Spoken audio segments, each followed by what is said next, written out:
Hi everyone, it's April with Hair 101 and I'm going to talk to you today about how to do a client consultation.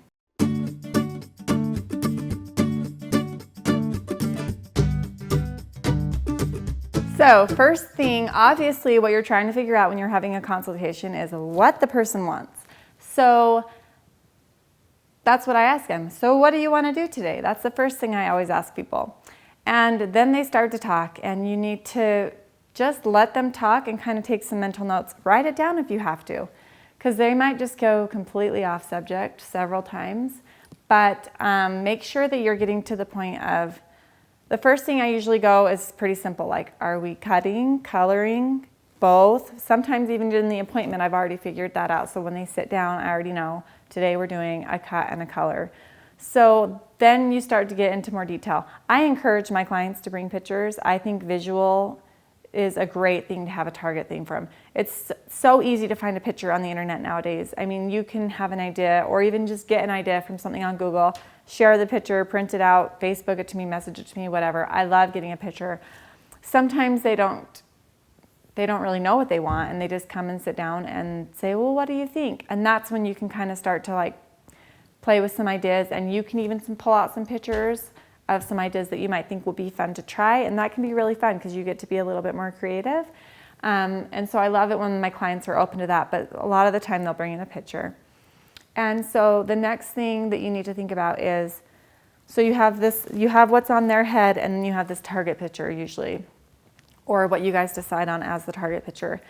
And so you have to decide if it's even achievable, if their hair is healthy enough to achieve what they want. And if it is, then you can, if it isn't, you're gonna have that conversation with them, where that's another part of the consultation. You just explain to them, it's very likely that your hair could break off if we do this process. If it did break off, it would probably break off from here to here because you can see where the damage is, or this is where it's been previously bleached.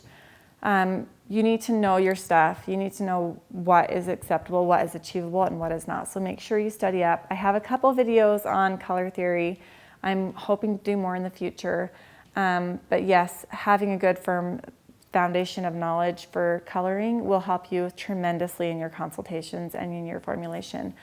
Also, in the client consultation, you'll want to make sure you go over price, and you'll want to make sure you go over time limit, because sometimes people sit in the chair, so they want this totally fun new hairstyle, but they don't realize that it's going to take an extra hour to 2 hours from what it normally takes to achieve that. And if you haven't already planned for that in the scheduling, sometimes that can be a little tricky because you're either set back for the rest of the day or you're kind of finishing them up through other clients bouncing back and forth. And I've done both of those, and I still think that if I can make it happen, I do. I don't try to reschedule them. If there's a way that I can possibly pull it off, I usually go for it because I'm kind of brave and crazy like that.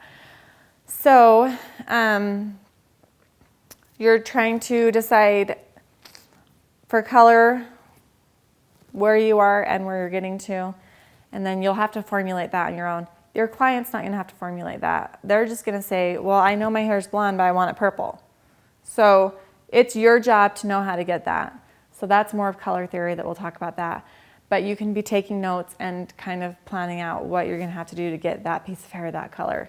And then for the cut, you're going to also be thinking out ahead of time, like, how is this cut going to complement this color? How is this color going to complement this cut? Are they going to work together? If they want the picture that's the same cut and color, then that's pretty simple. Yeah, just do that. But a lot of the time they'll bring in a different picture for the color and a different picture for the cut, and the two of them kind of would look weird together.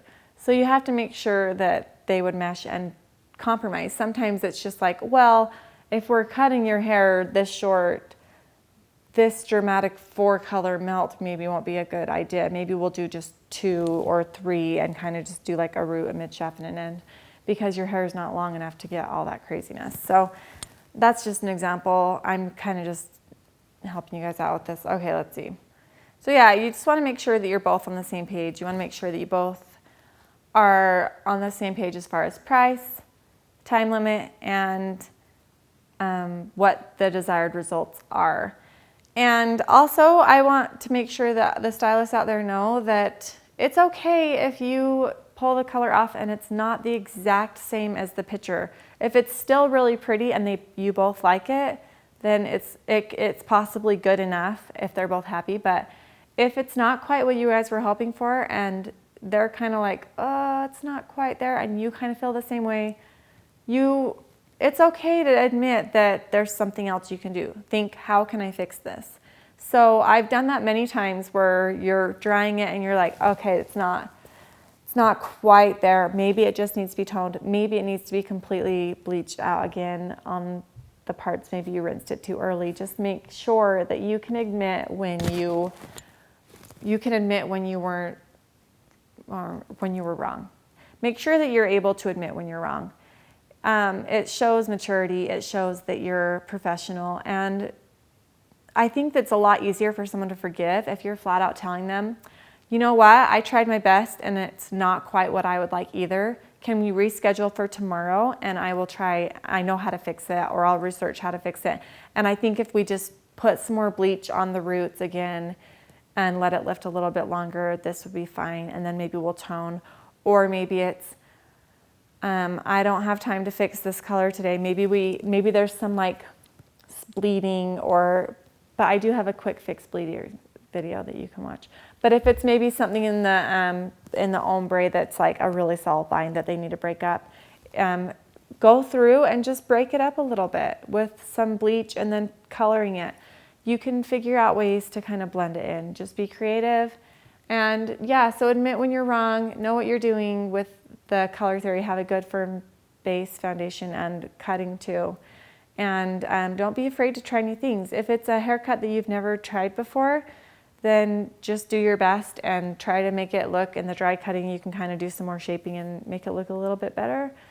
Oh, this is what I needed to talk about. This is really important. So the reason why I really like pictures is because someone could come in without a picture and sit down in your chair and say, I want an A-line.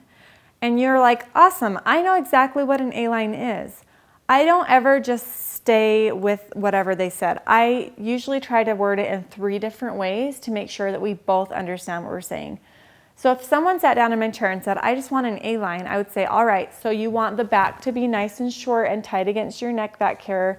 Where do you want the weight line? And then if you're both on the same page, they'll start to answer your questions. If they thought an A-line was like short to long and V in the back, like shaped like a V, like an upside down A, maybe like I've had people think that before. I've had people sit down and be like, I want a wedge. And like in my head, a wedge would be from short to long. And in their head, it's an A-line. So you'd have to make sure that you're both on the same page as far as like what you think an A-line or a wedge or a bob means. So I usually will say, okay, so this is what I think that looks like. It's usually shorter in here, it goes longer to here. Do you want the length to come to your chin or to your shoulder? Where do you want the length to go? And you start to like break down this whole entire A-line word that first came out of their mouth. Don't just say, all right, I know that cut. Zoom, everyone's the same A-line. You need to customize it to them. So you need to make sure you're asking them all of those little nitty-gritty questions and twisting the words around to make sure that they still understand it. So instead of just saying, okay, yes, we're going to do an A-line right here and it's like this long. So you want the weight line in the back. Where do you want it high? Do you want it really drastic? Do you want it really, like, do you want it shaved in the back? What kind of A-line? There's a million different A-lines. So yeah, get on the same page.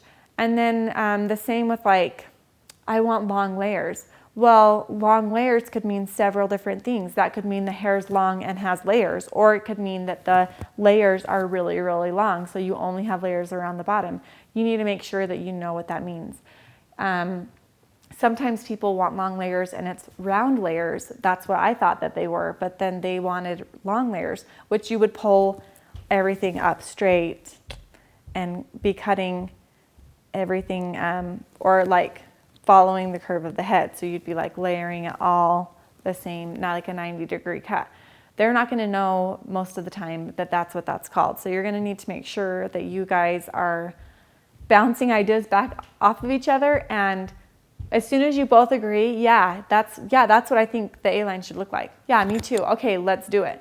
If you're still not sure, then maybe ask them to get you a picture and be specific, because if you're not sure when you start, how are you going to expect them? Maybe you'll get lucky, but they'll probably not be happy. You need to make sure that you guys are on the same page. But yeah, that is my advice for consultations, and hopefully you guys get a little bit more detailed with your consultations and it helps your work. Let me know. Go ahead and give me a little thumbs up, you guys, for some advice on consultations. And if you want more videos like this where I'm just kind of standing here and talking with my hands really, really big and like making lots of hand gestures, then comment below and let me know. Or that's really bugging you, I can stand really straight next time and talk really, really monotone and boring. But thanks for watching, you guys. We'll see you guys next week, and stay tuned for more videos. The road finally went in on our house, which means hopefully maybe soon they'll be digging and we will have a salon in the next few months. But until then, I'm gonna just keep borrowing salons and doing videos like this. And let me know what else you guys want to talk about, because I need to talk to you guys about things. So if you have a question or something that's just difficult and you want some advice, I give free advice, and it's kind of worth that. You get what you pay for. See you later, guys. Bye. The top of her face or anywhere in the part line, it's something that I would definitely fix before I let her leave my salon. But